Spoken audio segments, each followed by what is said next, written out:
आज मेरा डिस्कस करना है हमने ऑल्टरनेटिंग करंट में ना, एसी सर्किट में अगर रेजिस्टेंस लगाया जाए उसका क्या बिहेवियर है पहले, फिर इंडक्टर लगाएंगे इंडक्टर, और तीसरा लगाएंगे फिर कैपेसिटर। पहले इनको सिंगल सिंगल लगाना है एक एक करके। तो अभी जो लास्ट लेक्चर था उसमें आपने नोटिस किया कि करंट जो है वो टाइम के साथ चेंज होता है, वोल्टेज भी टाइम के साथ चेंज होती है। तो आज हमने ये देखना है कि क्या वो इकट्ठे एक ही मूवमेंट पे चेंज होते हैं, यानी इकट्ठे मैक्सिमम, इकट्ठे जीरो, इकट्ठे नेगेटिव, या कुछ आगे पीछे हो जाए। तो हमने पहले तीन डिवाइसेस, रेजिस्टेंस, इंडक्टर और कैपेसिटर, ये पहले पढ़ने हैं कि इनका बिहेवियर एसी सर्किट में क्या है। फिर इसके बाद एक इंपॉर्टेंट सर्किट आएगा जिसमें इंडक्टर, कैपेसिटर, रेजिस्टेंस सारे इकट्ठे लगे होंगे, उसको बोलेंगे सीरीज एलसीआर सर्किट। तो पहले इनका इंडिविजुअल बिहेवियर देखेंगे। ये चैप्टर डायरेक्ट करंट से बिल्कुल अलग है। डीसी पे तो सीधा होता था कि तीन रेजिस्टेंस लगे हुए हैं सीरीज में क्या चीज सेम होती है, करंट, है ना। और सीरीज में क्या चीज डिवाइड होती है, वोल्टेज। तो ऐसा था कि अगर बैटरी थी 12 वोल्ट की ना, तीन रेजिस्टेंस लगाए सीरीज में, तो वो तीनों रेजिस्टेंस का वोल्टेज ऐड कर लेंगे ना, 12 वोल्ट आ जाए। यहाँ ऐसा नहीं, इसलिए चैप्टर थोड़ा डिफरेंट है। तो पहले हमने स्टडी करना है कि ऑल्टरनेटिंग करंट में, एसी सर्किट में सिर्फ रेजिस्टेंस लगाएं तो क्या होगा, सिर्फ इंडक्टर लगाएं तो क्या होगा, सिर्फ कैपेसिटर लगाएं तो क्या होगा। तो आपकी कन्वीनियंस के लिए कंपैरिजन इजी हो जाए इनका, हम ना इसको तीन कॉलम्स में करेंगे। तीन कॉलम में, एक में रेजिस्टेंस, एक में इंडक्टर, एक में कैपेसिटर, इकट्ठे एक ही पेज पे बनाएंगे। आप नोटबुक को आप 90 डिग्री घुमा लेना, यानी कि लैंडस्केप मोड में कर लो, लैंडस्केप मोड में रखना। ठीक है, एक ही पेज पे तीनों कॉलम, इंडक्टर, कैपेसिटर और रेजिस्टेंस, तीनों एक ही जगह कंप्लीट करेंगे। तो स्टार्ट करते हैं विद रेजिस्टेंस।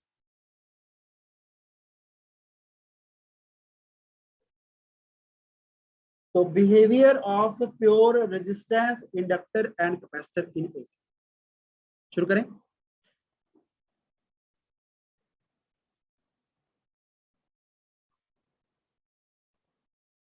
चलिए, नोट बाद में करना, मैं 2 बार करवाऊंगा पहले, फिर भी कोई डाउट होगा फिर पूछूंगा आपसे कि अभी भी कोई डाउट है तो। फिर आपने नोट डाउन करना है स्क्रीन से बिना देखे। स्क्रीन पर निगाह मार लो एक कॉलम को पूरा कि क्या क्या किया गया, फिर लिखना आपने। वही बेस्ट तरीका है नोट डाउन करने का। आज इसीलिए ऑफलाइन बुलाया है ताकि आपको देख पाए कैसे लिखें। चलिए, सबसे पहले हो गया बेटा resistance in AC circuit. Resistance में तो सीधा formula V equal to I R, काम खत्म, है ना। ऐसे होता है ओम्स लॉ। रेजिस्टेंस में वोल्टेज और करंट का relation V equal to I R. तो अगर ईएमएफ जो है E naught sine omega T है, तो ईएमएफ यानी कि वोल्टेज को हम ना E naught sine omega T put कर देते हैं, और करंट का इक्वेशन निकालेंगे कि करंट टाइम के साथ कैसे चेंज हुआ। तो V की जगह पुट कर दिया हमने ई नॉट साइन ओमेगा टी, और हमें करंट का इक्वेशन बनाया कि करंट टाइम के साथ कैसे चेंज हुआ। तो करंट के लिए इस R को नीचे ले आओ डिनोमिनेटर में, देखो ऐसे लिख सकते हैं। अब साइन की मैक्सिमम वैल्यू कितनी हो सकती है, 1। तो अगर साइन 1 हो सकता है तो करंट की मैक्सिमम वैल्यू जो है यही होगी, ई नॉट बाय आर। आज बेटा करंट की मैक्सिमम वैल्यू होगी ई नॉट बाय आर। इसको बेटा हमने आई नॉट लिख दिया, आई नॉट को मैक्सिमम वैल्यू ऑफ करंट है, तो करंट है ना, ये भी वोल्टेज बाय रेजिस्टेंस करंट ही होता है। तो करंट को हमने आई लिख दिया, और ये करंट की हाईएस्ट वैल्यू है, इसलिए इसको आई नॉट लिख। अब देखने की बात ये है बेटा, वोल्टेज में भी ई नॉट साइन ओमेगा टी था, करंट में भी आई नॉट साइन ओमेगा टी है। तो जब दोनों साइन ओमेगा टी पे डिपेंड कर रहे हैं, इसका मतलब ये हुआ कि जैसे जैसे करंट बढ़ेगा वोल्टेज भी सेम मूवमेंट में बढ़ेगा। जब ये वाला साइन 1 हो जाएगा तो ये साइन भी तो 1 हो जाएगा, यानी करंट और वोल्टेज साइमल्टेनियसली मैक्सिमम हो जाएंगे। जब इस साइन की वैल्यू 0 आएगी, टाइम ने चेंज होते जाना ना, आगे के टाइम बढ़ेगा तो ओमेगा टी चेंज होगा, एंगल चेंज होगा तो साइन का वैल्यू चेंज होगा। तो जब ये वाला साइन 0 हो जाएगा तो ये साइन भी 0 आ जाएगा, तो वोल्टेज और करंट साइमल्टेनियसली 0 हो जाएंगे। जब इस साइन का वैल्यू माइनस कुछ आ जाएगा या -1 आ जाएगा, सेम मोमेंट पे ये वाला साइन भी -1 है। तो कैन वी एज्यूम अब के करंट और वोल्टेज एक ही तरह से चेंज हो रहे हैं, इकट्ठे 0 होंगे, इकट्ठे मैक्सिमम होंगे, फिर इकट्ठे 0 होंगे, फिर इकट्ठे नेगेटिव होंगे, यानी both go in phase with each other. एक ही मोमेंट पे इकट्ठे इकट्ठे सारा कुछ हो रहा है दोनों को, तो हम बोलेंगे करंट और वोल्टेज जो है वो सेम फेज में है। कारण दोनों में यहाँ पे साइन ओमेगा टी, वोल्टेज में भी और करंट में भी साइन ओमेगा टी, दोनों जगह। तो ये एक ग्राफ बना दिया जिसमें वोल्टेज का वेरिएशन भी दिखाया है टाइम के साथ, जो डार्क ब्लैक है, और जो डॉटेड लाइन है वो करंट की लाइन है। डॉटेड वाली लाइन जो है वो करंट की लाइन है, रेड वाली। करंट और वोल्टेज एक ही टाइम पे 0, इकट्ठे मैक्सिमम, इकट्ठे फिर 0, इकट्ठे फिर नेगेटिव, फिर इकट्ठे 0, फिर इकट्ठे पॉजिटिव।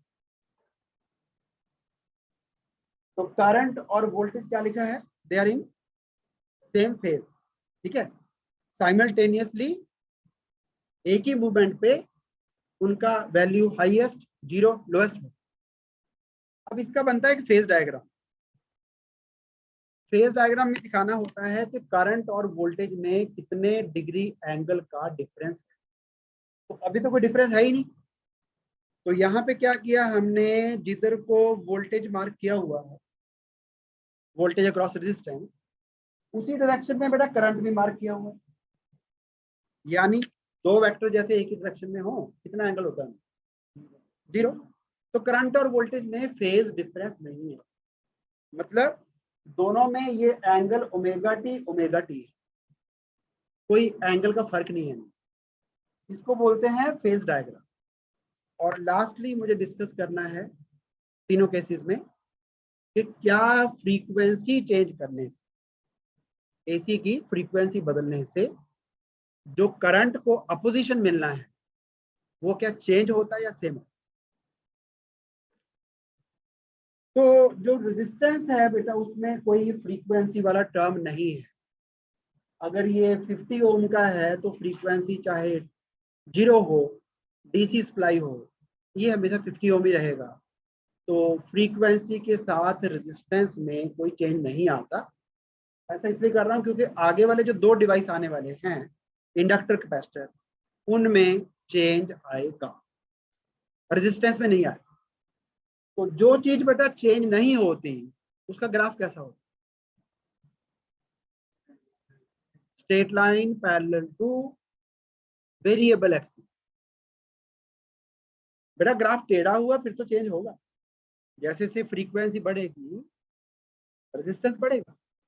टेढ़ा ड्रॉ नहीं करना, ग्राफ ड्रॉ होगा horizontal parallel to frequency axis, क्योंकि फ्रीक्वेंसी चेंज होने से रेजिस्टेंस चेंज नहीं होगा।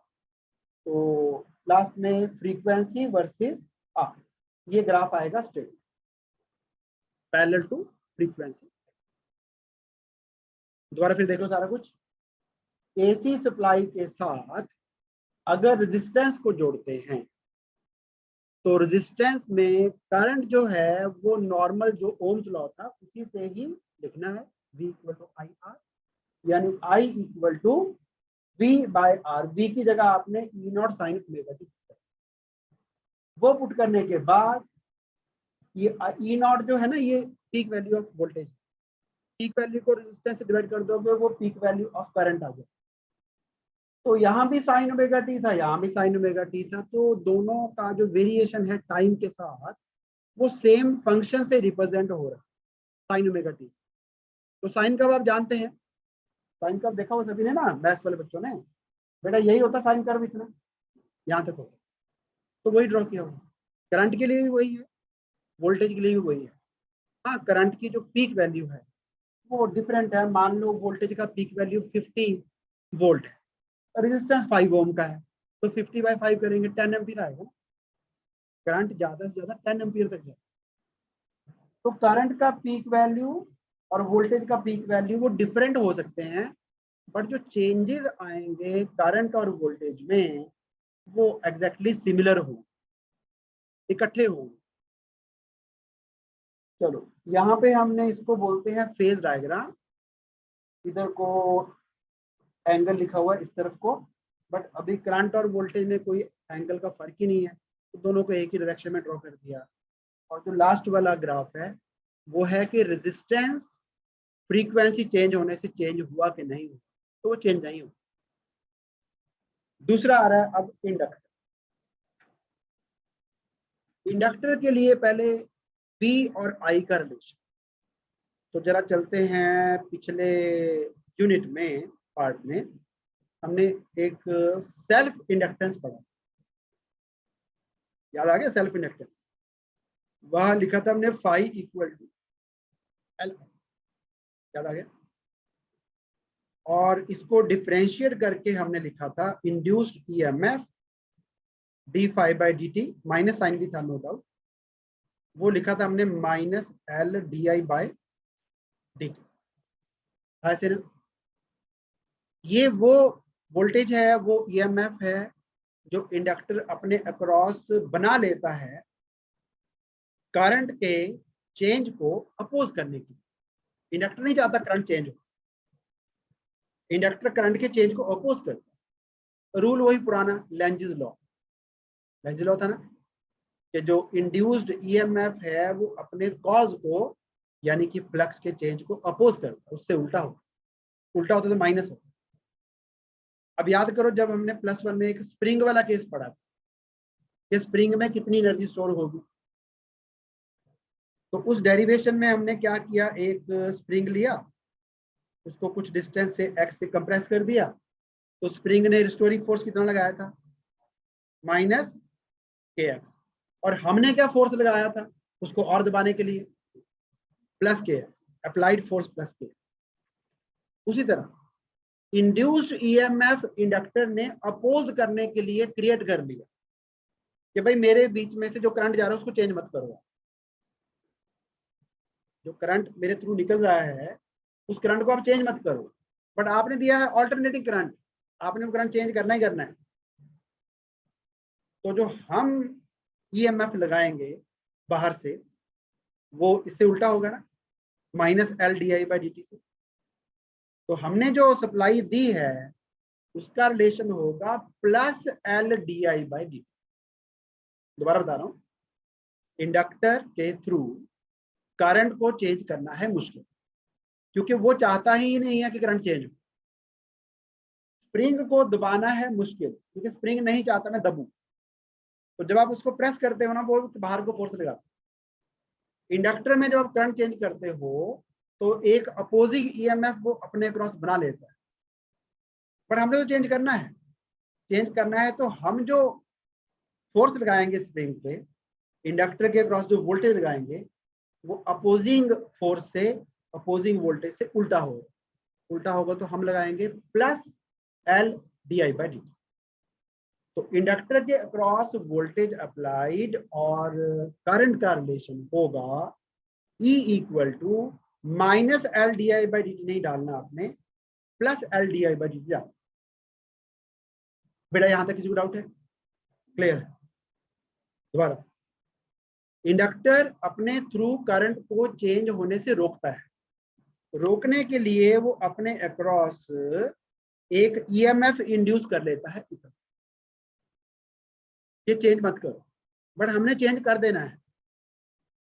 बच्चा जो है ना, जब लड़ाई हो जाती है ना तो दूसरे बच्चे की हम बाजू पकड़ लेते हैं, रोड के पीछे ले जाते हैं उसकी बैक साइड में ना, उसको कैप्चर करने के लिए, ताकि वो मूवमेंट ना कर पाए।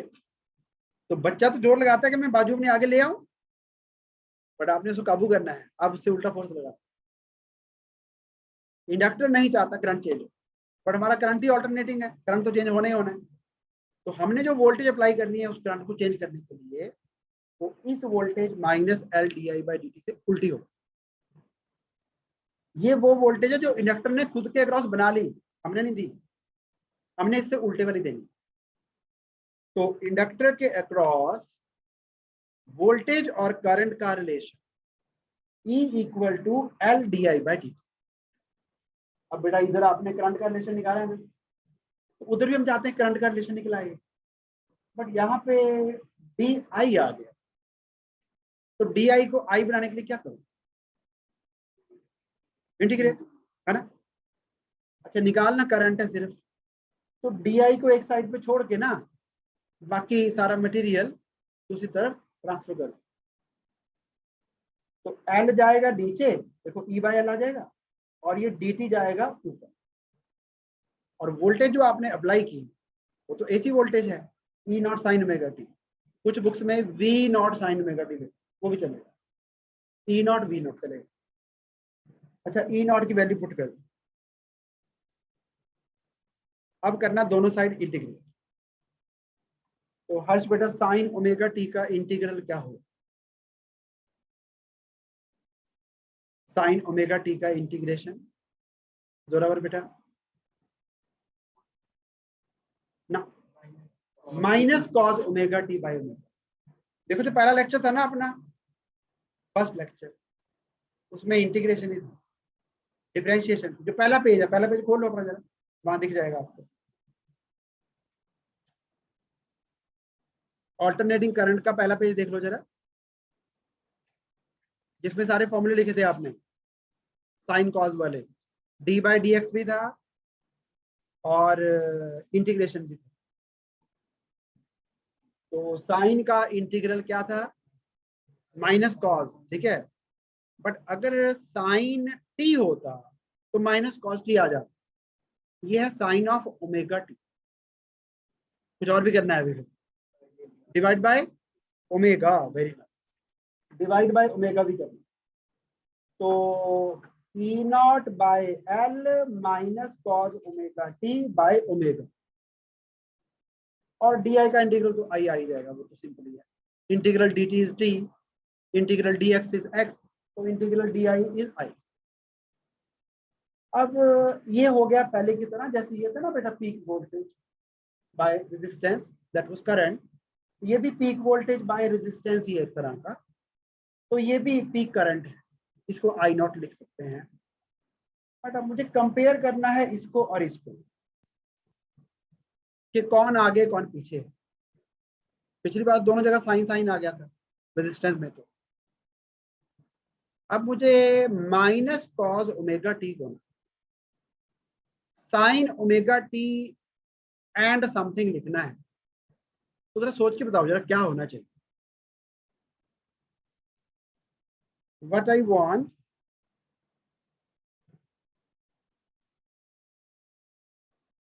हम ये चाहते हैं कि ई नॉट बाय ओमेगा एल को तो आई नॉट लिखें, और ये जो माइनस कॉस ओमेगा टी है इसको हम चाहते हैं sine of omega T and कुछ हो जाए प्लस या माइनस, वो आप देखो क्या होना चाहिए।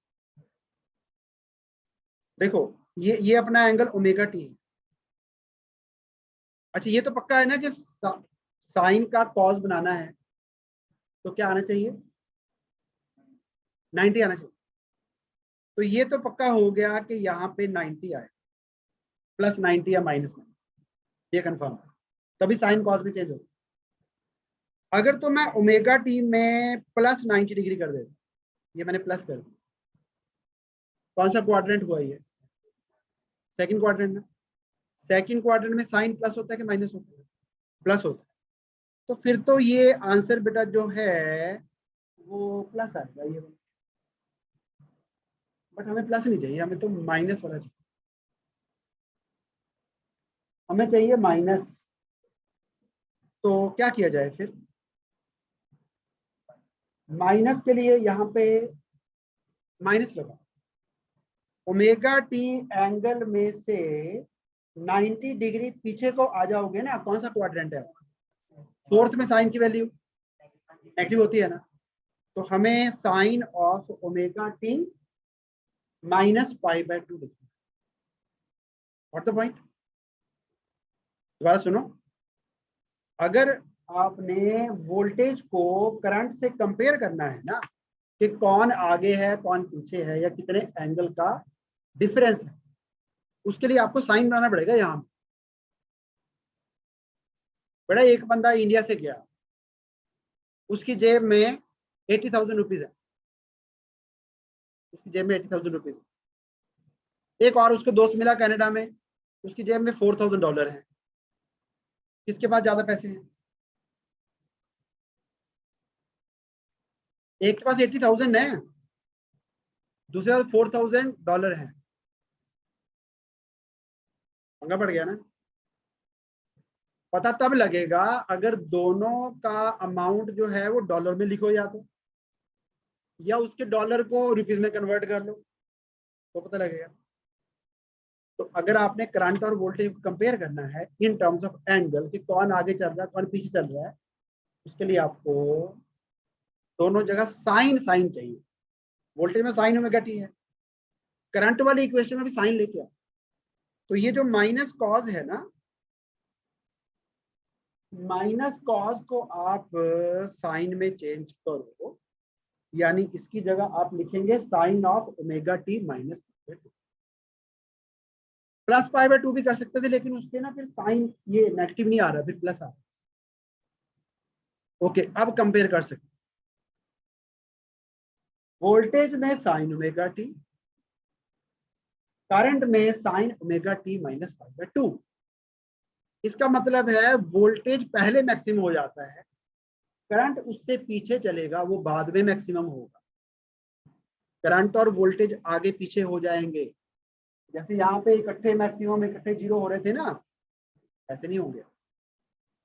तो इंडक्टर वाले केस में वोल्टेज करंट को लीड करती है बाय 90 डिग्री। एक काम करते हैं, आप मुझे ये बताओ कि यहां से लेके यहां तक कितने डिग्री एंगल कवर हो गया? साइन थीटा में 360 कवर हो गया ना। अगर ये 360 डिग्री है तो 90 इतना ही होगा, क्या कहते हैं? 90 यही होगा। तो अगर मैं ये वाला कर्व जो अभी ड्रॉ किया उसको मैं 90 से आगे कर दूं तो देखो यही ग्राफ बनेगा। आगे का मतलब है इधर को ना टाइम है इस तरफ, एक अभी ओलंपिक्स का टाइम चल रहा है, जो प्लेयर कम टाइम में पहुंच गया वो फास्ट है कि स्लो है? फास्ट। तो जो चेंज वोल्टेज में अब आ रहा है करंट में वो चेंज इतनी देर बाद आ रहा है, तो कौन पीछे हुआ? करंट। ठीक है ना, इधर को टाइम बढ़ रहा है ना। वोल्टेज का जो हाईएस्ट पॉइंट है, इसको हटाते हैं पहले, जो वोल्टेज का हाईएस्ट पॉइंट है वो ये है, वो इतने टाइम पे आया। ये डॉटेड वाला करंट है, करंट का हाईएस्ट पॉइंट थोड़ी देर बाद नहीं आया, थोड़ी देर बाद आया, मतलब करंट वोल्टेज से पीछे चल। वोल्टेज पहले मैक्सिमम हो गया, करंट थोड़ी देर बाद मैक्सिमम हुआ। कारण है ओमेगा। एक और काम करो ना, मेरी बात सुनो, आपने कॉज वाला ग्राफ देखा हुआ है? कॉज वाला ग्राफ भी देखा हुआ है आपने? कॉज वाला ग्राफ क्या ऐसे होता है? सही है। और हमारा जो ग्राफ है वो माइनस कॉज वाला है। तो यहाँ माइनस कॉज वाला लिखा हुआ है, तो मैं इस ग्राफ को उल्टा कर दूं, ये मैंने उल्टा कर दिया। क्या करंट वाला ग्राफ इससे मैच कर रहा है ना? ठीक है। तो ट्रिग्नोमेट्री के हिसाब से देख लो, omega T minus pi by 2 की सिस्टम देख लो। करंट वोल्टेज के बाद मैक्सिमम हो रहा है, यानी वोल्टेज आगे है और करंट पीछे है, तो दोनों में पाई बाय 2 यानी कि 90 डिग्री का फेज डिफरेंस। तो हमारा जो फेज डायग्राम है ना, ये वाला, ये भी चेंज होगा। इसको भी चेंज करेंगे, इधर आएगा वोल्टेज से करंट पीछे कितने डिग्री। बेटा आगे इधर को जाता है ना, पीछे इधर को जाता है। एंड अब पॉइंट आया कि फ्रीक्वेंसी चेंज होने से रेजिस्टेंस में, यहाँ पे रेजिस्टेंस ये वाला पार्ट है बेटा, voltage by resistance equal to current. तो यहाँ पे ऐसे था V by R equal to current. तो यहाँ पे रेजिस्टेंस का रोल प्ले करता है ओमेगा एल। ओमेगा के आपको 6 फॉर्मूले बताए हुए हैं। राजवीर बोलो बेटा कौन कौन से हैं? थीटा बाय टी था, 2 पाई आर, 2 पाई बाय टी है, और फ्रीक्वेंसी, हाँ फ्रीक्वेंसी के साथ क्या रिलेशन है ओमेगा का? 2 पाई न्यू। तो अगर मैं इस ओमेगा को, ये ओमेगा एल ही हमारा रेजिस्टेंस है, इसको नाम रेजिस्टेंस नहीं देंगे, इसका नाम थोड़ा सा डिफरेंट है, इसको बोलना है रिएक्टेंस। क्या भाई, कितना रिएक्ट करता है करंट को आने। कई बार इंजेक्शन लगाते हैं, रिएक्ट कर जाता है, यानी बंदे की बॉडी उसको एक्सेप्ट नहीं करती, अपोज करती है कि ये क्या डाल दिया आपने अंदर, हो जाता है रिएक्शन कई बार। रिएक्शन से रिएक्टेंस कि इंडक्टर करंट के आने को कितना रोकता है रेजिस्टेंस एक तरह का, नाम डिफरेंट है रिएक्टेंस।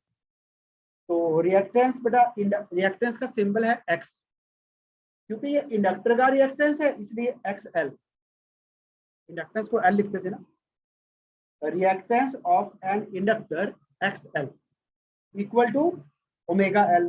तो ओमेगा आपने बोला 2 पाई इंटू फ्रीक्वेंसी, तो 2 पाई इंटू फ्रीक्वेंसी इंटू एल। अब बताओ कि अगर कोई वेरिएबल y x के फर्स्ट पावर पे डिपेंड करे, y equal to M X plus C, तो कैसा ग्राफ आता है? स्ट्रेट लाइन आता है। तो यहाँ पे XL depends on first power of frequency, 2 पाई तो कांस्टेंट है, इंडक्टर का इंडक्टेंस भी कांस्टेंट।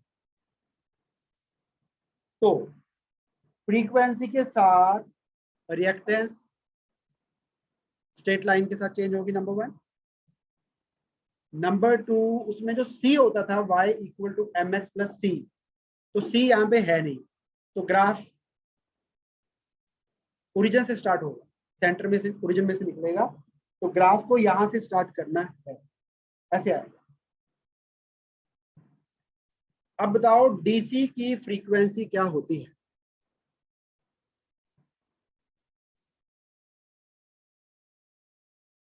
ये पर्दे का कलर 1 सेकंड में कितनी बार चेंज हो रहा है? 0। पंखा ब्राउन है, 1 सेकंड में इसका कलर कितनी बार चेंज हो रहा है? 0। डीसी में करंट चेंज नहीं होना, तो डीसी की फ्रीक्वेंसी क्या हुई? 0। अगर फ्रीक्वेंसी 0 होगी तो इंडक्टर का रिएक्टेंस डीसी के लिए क्या होगा? 0। इंडक्टर जो है उसको अगर डीसी सर्किट में लगाएंगे जिसमें सेल लगे हुए हैं, इंडक्टर ने बेटा कोई रेजिस्टेंस ऑफर नहीं किया, यानी जितना करंट वैसे जा रहा था नॉर्मल, सुनो, ये एक इंडक्टर है और ये बल्ब है, ये battery, another circuit, same battery, same bulb, but no inductor. दोनों बल्ब्स का ब्राइटनेस एग्जैक्टली सेम हो, क्योंकि हमने क्या लगाया हुआ है? सप्लाई कौन सी है? डीसी।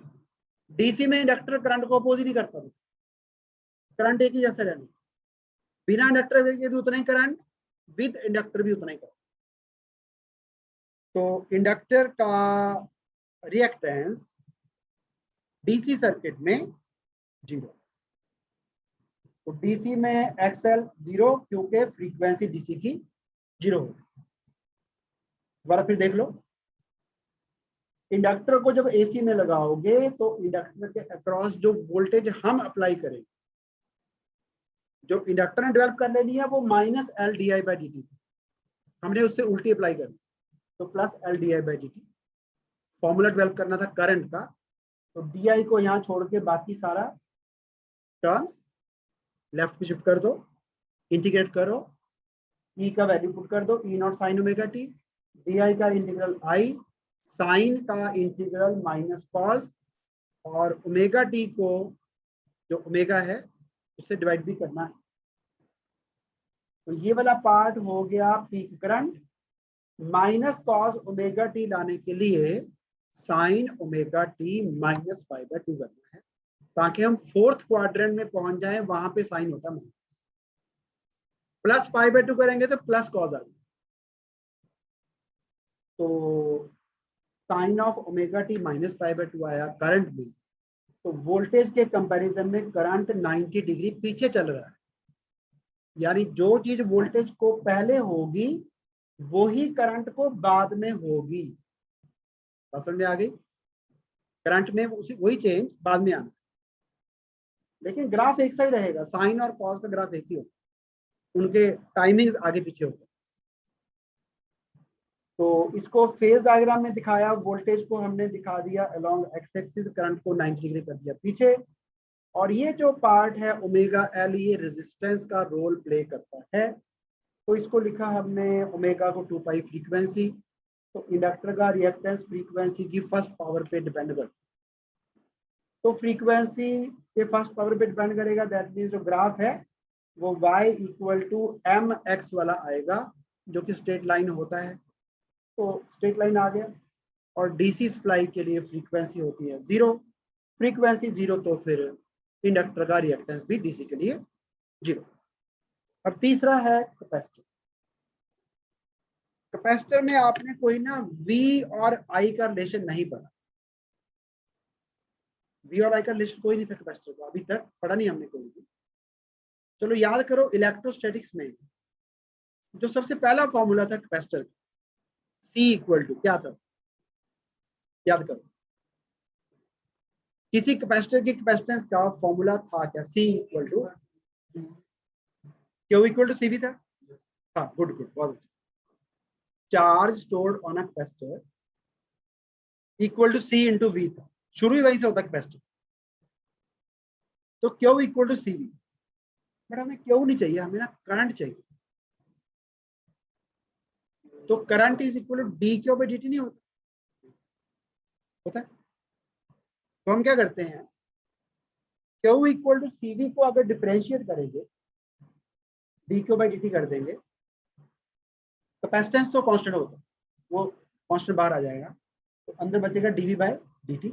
और वोल्टेज हमारी टाइम के साथ ऐसे चेंज होती है। वी का वैल्यू पुट कर दो, इंटीग्रेशन में ओमेगा से डिवाइड करना होता है और डिफरेंशिएशन में ओमेगा से मल्टीप्लाई। तो जो पहला लेक्चर था उससे मैंने साइन ए एक्स प्लस बी का आपको डी बाई डी एक्स भी लिखवाया है। क्या आएगा? माइनस कॉस है, साइन का डेरिवेटिव प्लस कॉस, तो cos of A X plus B into A, तो यहाँ पे into omega. E naught constant, C भी कॉन्स्टेंट था, साइन का डेरिवेटिव कॉस और ओमेगा टी का derivative omega. Chain rule, chain rule कहते हैं, मैथ्स वाले बच्चे कर ली पर नहीं, चेन रूल। अच्छा, अब मुझे इसको भी कुछ ऐसे ही लिखना है, लिखना ऐसे ही है। तो पहले तो ये बताओ कि हम ई नॉट के नीचे कुछ लिखना चाहते हैं कि ये जो सी है, ये जो ओमेगा है ना, ये नीचे आएगा। क्या लिखूंगा?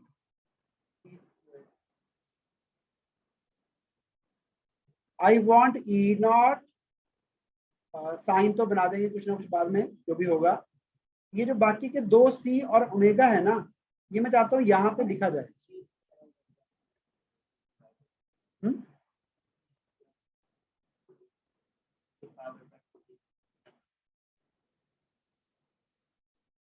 कोई और तरीका दिमाग में आ रहा हो? अगर 37 इंटू 5 है, ये मैं 5 यहां से हटा के नीचे लिखना चाहता हूँ, क्या लिखूं? 1/5, वही करना, वही करना है।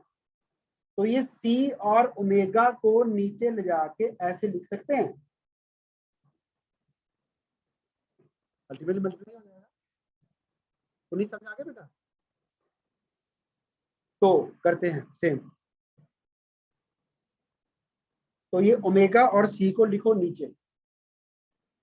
अब आखिरी पंगा रह गया क्या, हमने कंपेयर करना है। हम चाहते हैं फिर से sine of omega T and something. क्या लिखे, प्लस पाई बाय 2 ना, इस बार प्लस कॉस लेके आना है। माइनस पाई बाय 2 करेंगे तो फिर फोर्थ क्वाड्रेंट में पहुंच जाओगे। प्लस पाई बाय 2 करोगे तो सेकेंड। तो इस बार sine of omega T plus pi by 2 डाल। तो फिर समझ आ गया बेटा। माइनस पाई बाय 2 करते हैं तो फोर्थ क्वाड्रेंट, फिर आता है minus cos. Plus pi by 2 करेंगे तो सेकंड क्वाड्रेंट आएगा, सेकंड क्वाड्रेंट में आएगा प्लस कॉस। अब करंट और वोल्टेज का रिलेशन क्या दिख रहा है, कौन आगे है कौन पीछे है। करंट आगे है, कितने डिग्री, 90 डिग्री। तो इस बार बेटा पिछली बार मैंने क्या किया, कॉज वाले ग्राफ का नेगेटिव ड्रॉ किया करंट के लिए। इस बार कॉज ड्रॉ करना है, नेगेटिव ड्रॉ करना है, ओनली कॉज। तो कॉज 0 पे क्या होता है, तो शुरू में 1 होगा, 90 पे, 180 पे, 270, 360। तो इस बार कॉज वाला कर्व आना है बस सिंपल। पिछली बार माइनस कॉज वाला ड्रॉ किया है। तो ये हो गया करंट और वोल्टेज का ग्राफ। चेक कर लो, ये कॉज वाला ग्राफ है या से यहां से लेके यहां तक कॉज कर्व है। तो जो चीज करंट को पहले हो गई वो ही वोल्टेज को बाद में हुआ। राइट हैंड साइड को टाइम है ना, करंट का मैक्सिमम वैल्यू पहले ही आ गया, वोल्टेज का मैक्सिमम वैल्यू कुछ देर बाद आया। तो करंट आगे वोल्टेज पीछे, बात समझ आ गई। अच्छा, इस बार ये है रेजिस्टेंस का रोल प्ले करता है 1 बाय ओमेगा सी। पहले फेज डायग्राम ड्रॉ कर दें। तो वोल्टेज अगर यहां दिखाई, इंडक्टर में करंट 90 पीछे हो गया था, कैपेसिटर में करंट को 90 आगे करना। देखो ठीक बनाया, करंट आगे वोल्टेज से। और एक्स सी का वैल्यू 1 बाई ओमेगा सी या 1 बाई 2 पाई फ्रीक्वेंसी इंटू सी। तो जैसे जैसे फ्रीक्वेंसी बढ़ेगी रिएक्टेंस कम होगा, कम होगा ना, रिएक्टेंस कम होगा। तो ग्राफ कैसा आना चाहिए आपके हिसाब से, नीचे को स्ट्रेट लाइन आएगा कुछ और आएगा। बेटा स्ट्रेट लाइन की इक्वेशन ही एक है, y equal to mx plus C. ये वो इक्वेशन नहीं है, आपको बताया हुआ है। इनवर्स प्रोपोर्शन का ग्राफ बॉयल्स लॉ जैसा होता है, भूल गए, आया याद ना, P inversely proportional to V, Boyle's law. Pressure बढ़ता है तो वॉल्यूम कम होता है, वॉल्यूम बढ़ता है प्रेशर कम होता है। तो उसका ग्राफ कर्व था, तो वही कर्व यहां भी आना है ऐसे, राइट। लास्ट में इंडक्टर का रिएक्टेंस डीसी में 0 था, फ्रीक्वेंसी 0, XL 0। कैपेसिटर का रिएक्टेंस डीसी के लिए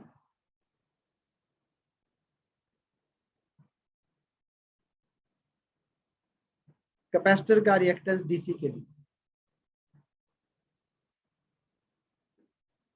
डीसी की फ्रीक्वेंसी 0। तो एक्स सी क्या आएगा, इन्फिनिटी आएगा। इन्फिनिटी, इन्फिनिटी का मतलब है कि ये डीसी को पास ही नहीं होने देगा। अगर बेटा मान लो ना, यहाँ पे हम ये बैटरी लगा देते हैं यहाँ पे सपोज, और यहाँ पे एक बल्ब लगा दें, बन गया डीसी सर्किट। बेटा ये बल्ब पक्का ही ऑफ रहेगा, कभी नहीं जलेगा, ये ऑन ही नहीं होगा, क्योंकि इंडक्टर में से डीसी नहीं जाती, सॉरी कैपेसिटर में से डीसी पास ही नहीं होती। इनफाइनाइट रिएक्टेंस, करंट जाएगा ही नहीं। चलो तो लास्ट पॉइंट क्लियर हो गया आपको, देखो जरा फिर। एंड में क्या लिखा हुआ है, XC equal to infinity for DC। चलिए अब नोट डाउन करने के लिए आपके पास एग्जैक्ट 10 मिनट्स का टाइम, आराम से प्यार से देखो और जो डाउट है बेटा उस आते पूछो।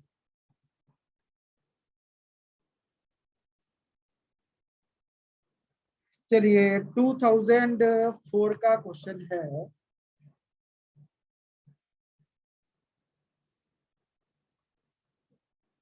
a solenoid with an iron core and a bulb are connected to a DC source.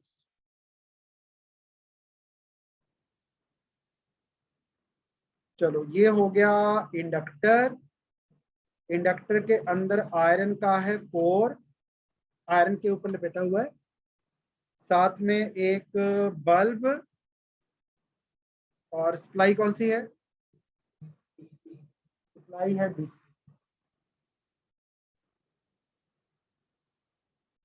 तो क्वेश्चन है कि अगर कोर को रिमूव कर दिया जाए तो बल्ब की ब्राइटनेस में क्या चेंज आएगा। तो ऐसा है कि इंडक्टर का इंडक्टेंस आयरन कोर के साथ ज्यादा होता है, आयरन कोर रिमूव कर दोगे तो इंडक्टेंस डाउन हो जाएगी, एल का वैल्यू कम होगा। बट सप्लाई कौन सी है, DC। तो इंडक्टर का जो रिएक्टेंस है XL वो होता है 2 पाई इंटू फ्रीक्वेंसी इंटू L। तो कोर को बाहर निकालने से इंडक्टेंस तो कम हो जाएगा, तो XL बेटा फ्रीक्वेंसी DC में होती है 0, तो XL पहले भी 0 था और नया XL, L की वैल्यू कम हो गई, बट कम होगी जब इंटू 0 करेंगे तब भी 0 आएगा। तो इंडक्टर का कोई काम ही नहीं है इसमें DC, तो चाहे बढ़े चाहे कम हो। क्यों राजवीर, ठीक है बेटा। मान लो हम एनवायरमेंटल कॉन्शियस है, यानी हम कहते हैं हम पोल्यूट नहीं करेंगे एनवायरमेंट, तो ना हमने कार खरीदी ना हमने स्कूटर खरीदा, घर में जितने बंदे हैं सबके पास साइकिल। समझ गए होंगे क्या कहना चाहता हूं। तो क्या टीवी पे वो बंदा पेट्रोल का रेट देखेगा कि कितने का हो गया राजस्थान में, उसे करना है। जब पेट्रोल डलना ही नहीं है तो पेट्रोल का रेट बढ़े चाहे कम। इंडक्टर का जब DC सर्किट में कोई काम ही नहीं है तो इंडक्टर चाहे बढ़ जाए चाहे कम है, उससे सर्किट पे कोई इफेक्ट नहीं आएगा, तो बल्ब उतना ही ब्राइट रहेगा। Hope you got the answer, ठीक है। डाउट तो नहीं कोई। DC सर्किट में इंडक्टर का रिएक्टेंस, इंडक्टर ज्यादा हो कम हो कुछ भी हो 0 तो रिएक्टेंस 0 है, दैट मीन्स कोर निकालो डालो कोई फर्क नहीं पड़ेगा। अच्छा अब यही क्वेश्चन अगर यहाँ पे अगर ऑल्टरनेटिंग सप्लाई होती फिर क्या आंसर आना। पुनीत बेटा, अगर AC सप्लाई होती, वो जो आयरन का रॉड है उसको बाहर निकाल लिया अगर हमने, इंडक्टर का इंडक्टेंस कम हो गया तो बल्ब की ब्राइटनेस को क्या हो।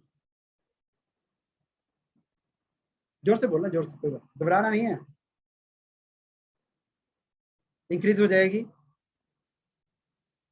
अगर आपने इंडक्टर का आयरन वाला पीस बाहर निकाल लिया, इंडक्टेंस को क्या होगा, पहले तो कम हो जाएगी, इंडक्टेंस कम हो जाएगी और इंडक्टर का जो रिएक्टेंस है वो L के प्रोपोर्शनल है, तो L हो गया डिक्रीज, तो इंडक्टर का opposition to the current decrease हो, यानी इंडक्टर करंट के आने को कम रोकेगा तो ज्यादा करंट जाने देगा, करंट ज्यादा जाने देगा, दैट मीन्स बल्ब ब्राइट हो जाए।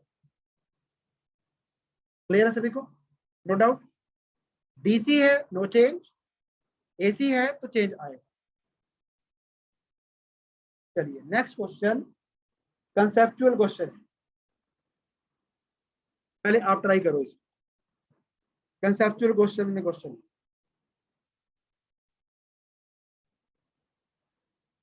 60 नंबर क्वेश्चन नीट एग्जाम में 2013 में आया। A coil of self inductance L is connected in series with a bulb B and an AC source. Brightness of bulb would decrease when?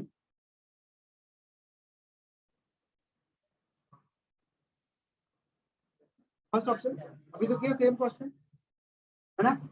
अच्छा बाकी की क्यों गलत है वो भी देख ले जरा। फ्रीक्वेंसी अगर एसी की कम करेंगे तो इंडक्टर की रिएक्टेंस को क्या होगा, कम हो जाएगी।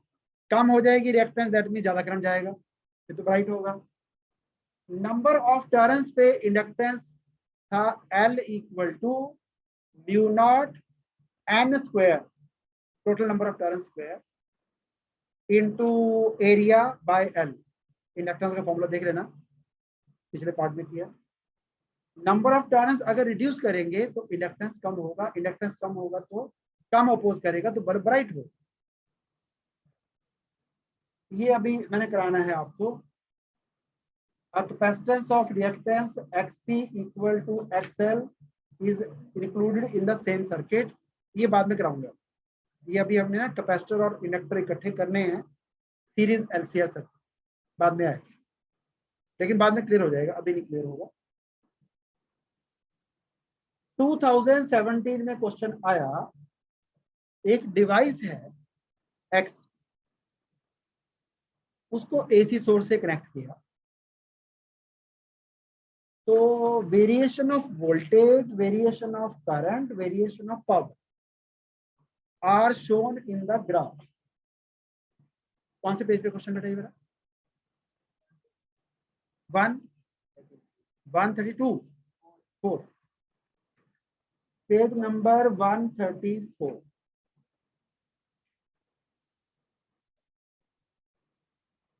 ग्राफ दिए हुए बेटा 3, बड़ा इंपॉर्टेंट क्वेश्चन है आपके स्कूल्स के लिए भी इंपॉर्टेंट, और टोटल इस पे बेस्ड हैं 5 क्वेश्चन। पहला क्वेश्चन है, ये डिवाइस है कौन सा। अब इसमें ना थोड़ा सा इश्यू क्या है,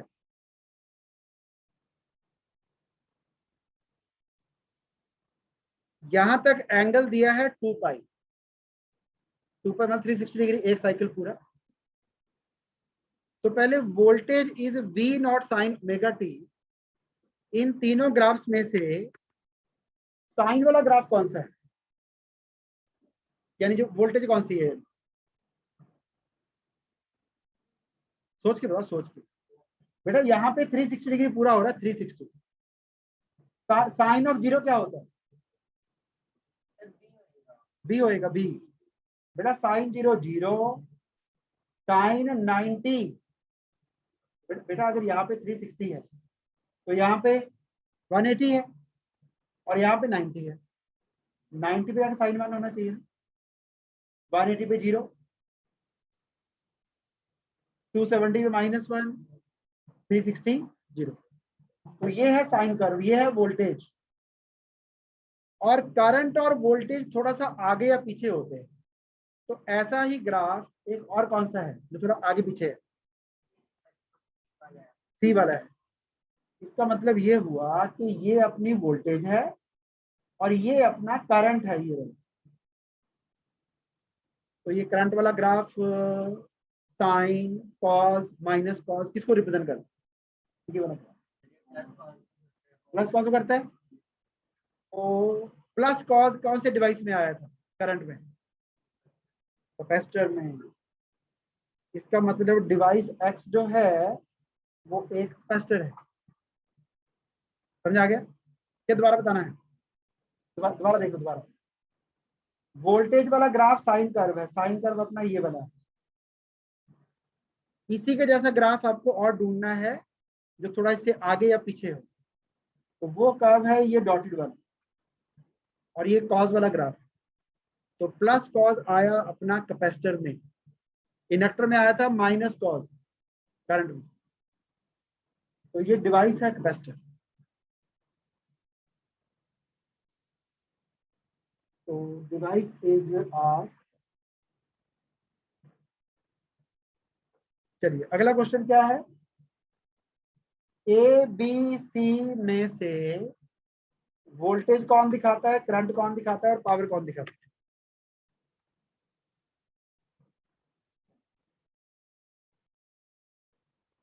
ग्राफ ए से क्या दिखेगा फिर, बी आपने बता दिया वोल्टेज, सी आपने दिखा दिया करंट, तो ए होगा पावर। तो बी वोल्टेज, सी करंट, ए पावर। बेटा सुनो ना, पावर होता था V इंटू आई ना, वोल्टेज इंटू करंट। ये देखो, जब वोल्टेज जीरो थी तब पावर क्या आनी चाहिए, power is equal to V I. V zero है तो पावर जीरो होगी। इस पॉइंट पे वोल्टेज भी पॉजिटिव, करंट भी पॉजिटिव, तो पावर पॉजिटिव आएगी। इस पॉइंट पे वोल्टेज क्या है, पॉजिटिव, करंट क्या है zero, anything into zero zero, तो मेरा पावर जीरो हो गई। इस पॉइंट पे वोल्टेज क्या है, पॉजिटिव, करंट क्या है, प्लस इंटू माइनस करेंगे क्या है, माइनस में आ। तो ये ग्राफ पावर का है जो थिक वाला ड्रॉ किया। How does impedance of this device change with frequency of AC, show graphically. तो क्या ग्राफ बनाएंगे बेटा, इस डिवाइस का इम्पीडेंस मतलब वही रेजिस्टेंस है ये भी एक तरह से। तो इस डिवाइस का XC का वेरिएशन फ्रीक्वेंसी के साथ ऐसी था। Last is obtain an expression for the current in the circuit and its phase relationship with voltage। तो जो आपने थर्ड कॉलम में डेरिवेशन की ना करंट और वोल्टेज वाली, वो दे question 5 marks. Question 5 marks identify कैसे किया, पहले हमने देख लिया कि साइन वाला कर्व इनमें से कौन सा है, वो बी वाला है। इस कर्व को थोड़ा सा आगे या पीछे ले जाओ, वो करंट होगा। तो ये डॉटेड वाला पार्ट करंट वाला पार्ट, ठीक है। तो करंट इधर को आ जाए लेफ्ट को वोल्टेज कंपैरिजन में, वो कैपेसिटर में था, तो ये डिवाइस कैपेसिटर। क्वेश्चन नंबर कौन सा जवाब जरा, क्वेश्चन नंबर 1 है।